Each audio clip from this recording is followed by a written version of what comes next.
स्वागत है दोस्तों स्टडी फॉर यूपीएससी में। हम लोग ज्योग्राफी पढ़ रहे थे और ये ज्योग्राफी का पार्ट नंबर 10 है, जिसमें हम लोगों ने पृथ्वी की गतियाँ चैप्टर नंबर 2 की शुरुआत किया था।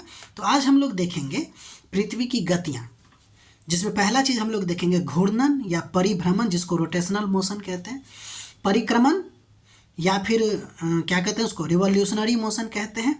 इसके अलावा पुरस्सरण और गैलेक्टिक मोशन भी हम लोग को देखेंगे, यानी कि प्रिसीशन एंड गैलेक्टिक मूवमेंट, इसको भी देखेंगे।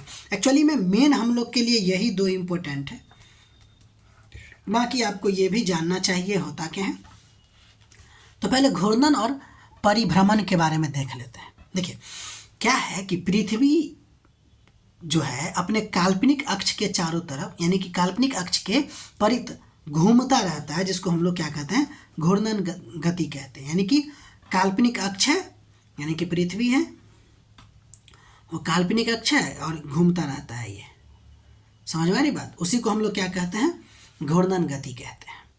अगर आप देखिएगा घूर्णन गति की, तो विषुवत रेखा पे लगभग ये आपको 1700 किलोमीटर बराबर होता है, जबकि ध्रुवों की ओर जाने पर इसमें कमी आती है और ध्रुवों पर जो घूर्णन गति है वो लगभग शून्य हो जाती है।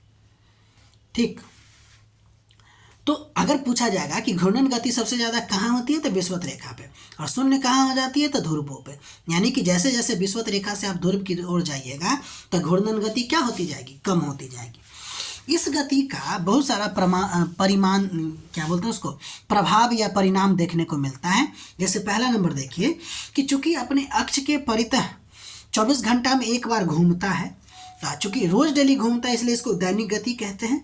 और इसके कारण क्या होता है कि जो भाग सूर्य के सामने होता है वो वहाँ पे दिन होती है, और जो भाग इसके विपरीत में होता है उसके यहाँ रात होती है। यानी कि घूर्णन का एक प्रभाव दिन और रात में देखा जाता है, यानी कि दिन और रात जो होता है वो घूर्णन के कारण ही होता है। तो पहला परिणाम देख लिए। अब हम लोग दूसरा देखेंगे। देखिए घूर्णन किधर से किधर होता है, पश्चिम से पूर्व होता है, ये बात आप समझ गए। घूर्णन की दिशा किधर से किधर है, पश्चिम से पूर्व है।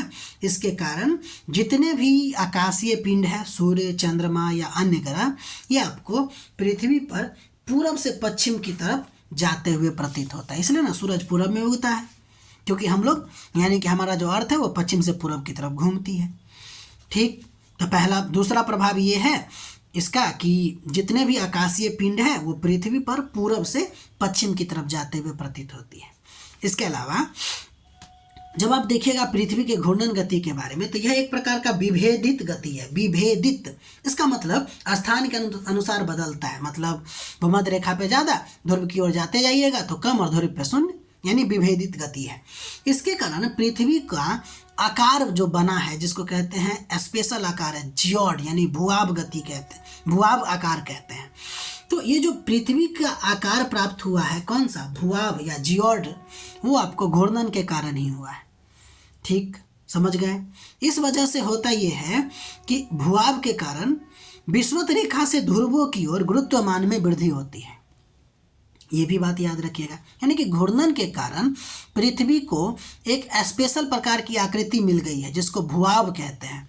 यानी कि भूआब का मतलब पृथ्वी के जैसा आकृति, और इस वजह से हो ये रहा है कि विषुवत रेखा पे से ध्रुवों की ओर जाने पर गुरुत्वमान में वृद्धि होती है। यानी कि विषुवत रेखा पे कम और ध्रुवों की ओर ज़्यादा होती है। मिनिमम और मैक्सिमम की अगर बात करें तो मिनिमम आपको जो होता है वो विषुवत रेखा पे होता है, जबकि मैक्सिमम की अगर हम बात करें तो ध्रुवों पर होता है। ठीक है। इसके बाद अगर हम बात करें पृथ्वी के घूर्णन के कारण ही एक बल उत्पन्न होता है, जिसको कहते हैं कोरियोलिस बल। ध्यान दीजिए, यह कोरियोलिस बल एक प्रकार का आभासी बल है जो पृथ्वी के गति करने वाली वस्तु या पवनों पर लगता है। कोरियोलिस बल क्या है, तो पहली बात तो यह समझ लीजिए कि घूर्णन गति के कारण क्या होता है, उत्पन्न होता है। ठीक, और यह एक प्रकार का आभासी बल है जो पृथ्वी पर जो कोई भी ऑब्जेक्ट है या कोई भी मतलब पवन है, अगर वो चलती है तो उस पर लगती है ये बल, और वो उसके दिशा में परिवर्तन ला देता है। जैसे अगर मूल दिशा की बात करें, मूल मार्ग से उत्तरी गोलार्ध में ये दाहिनी तरफ चले जाता है, और दक्षिणी गोलार्ध में ये बाईं ओर विक्षेपित हो जाती है। तो कहें तो कि कोरियोलिस बल के कारण ही पव ने अपने मूल मार्ग से विक्षेपित होती है। उत्तरी गोलार्ध में ये अपने मूल मार्ग से दाहिने तरफ विक्षेपित होती है, जबकि दक्षिण गोलार्ध में ये बाएं की तरफ विक्षेपित होती है। दक्षिण गोलार्ध बाएं, उत्तरी गोलार्ध दाएं। ठीक। अगर हम बात करें पृथ्वी के घूर्णन की बात करें और इसका कोरियोलिस बल का, तो आप जानते हैं कि घूर्णन के कारण ही कोरियोलिस बल उत्पन्न हो रहा है। तो घूर्णन बंद तो कोरियोलिस बल भी आपको बंद हो जाएगा। ठीक है। अब हम बात करते हैं पृथ्वी की परिक्रमण गति। देखिए, पृथ्वी अपने अक्ष पर झुकी हुई है और उसी झुकी अवस्था में ही, जिसको नत अवस्था कहते हैं, में ही सूर्य के चारों तरफ वो चक्कर लगाता है, जिसको हम लोग परिक्रमण गति कहते हैं। क्योंकि ये चक्कर एक वर्ष में लगाता है और दीर्घ वृत्ताकार पथ पे लगाता है, इसी कारण इसको वार्षिक गति भी कहते हैं। समझ में आ रही बात? यानी कि पृथ्वी जो है परिक्रमण किस पथ पे करता है, तो दीर्घ वृत्ताकार पथ पे करता है, और इसको परिक्रमण करने में 365 होल 1/4 दिन का समय लग जाता है। ठीक, यानी ये एक वर्ष का समय है, इसलिए परिक्रमण को वार्षिक गति भी कहते हैं। देखिए, इस गति का बहुत सारा प्रभाव है, जिसमें पहला नंबर हम लोग देखेंगे कि पृथ्वी नत अक्ष पे, यानी कि थोड़ा सा झुका हुआ है अपने अक्ष पे, और फिर सूर्य के चारों तरफ दीर्घ वृत्ताकार पथ पे गति करता है, जिसके कारण एक तो ऋतु होती है, ऋतु बदलता है, और साथ ही साथ दिन और रात की अवधि में भी अंतर पाया जाता है। ठीक है। तो परिक्रमण, देखिए, परिभ्रमण जिसको हम लोग घूर्णन गति कहते हैं, उसके कारण दिन और रात होता है, लेकिन परिक्रमण के कारण, जिसको रिवॉल्यूशन कहते हैं, उसके कारण दिन और रात के अवधि, दिन छोटा रात लंबा, इस तरह से दिन और रात की अवधि में अंतर पाया जाता है, और साथ ही साथ ऋतुएं बदलती है। देखिए, नत अक्ष पे परिक्रमण के कारण बहुत सारे दशाएं, मतलब कि कम से कम 2 दशाएं आपको देखने को मिलती है। एक इक्विनॉक्स की दशा, जिसको कहते हैं विषुव, जब सूर्य की किरणें विषुवत रेखा पे आपको लंबवत होती है, जब सूर्य की किरण विषुवत रेखा पे लंबवत होती है, उस दौरान होता ये है कि पृथ्वी पर दिन और रात की अवधि बराबर होती है। इस बात को समझ रहे हैं? यानी कि विषुव क्या होता है, इक्विनॉक्स क्या होता है, तो दिन और रात के बराबर की अवधि को इक्विनॉक्स बोलते हैं, और ये तब संभव है जब विषुवत रेखा पे वो लंबवत चमकती है। और ये जो होता है वो नत अक्ष पे परिक्रमण के कारण ही होता है, यानी कि पृथ्वी अपने अक्ष पे झुका हुआ है और फिर वो सूर्य के चारों तरफ चक्कर लगा रहा है, जिसके कारण ये होता है कि सूर्य की किरण विषुवत रेखा पे आपको वर्ष में 2 बार लंबी, मतलब कि लंबवत तो पड़ता ही है, जिसके कारण पृथ्वी पर दिन और रात की अवधि बराबर होती है।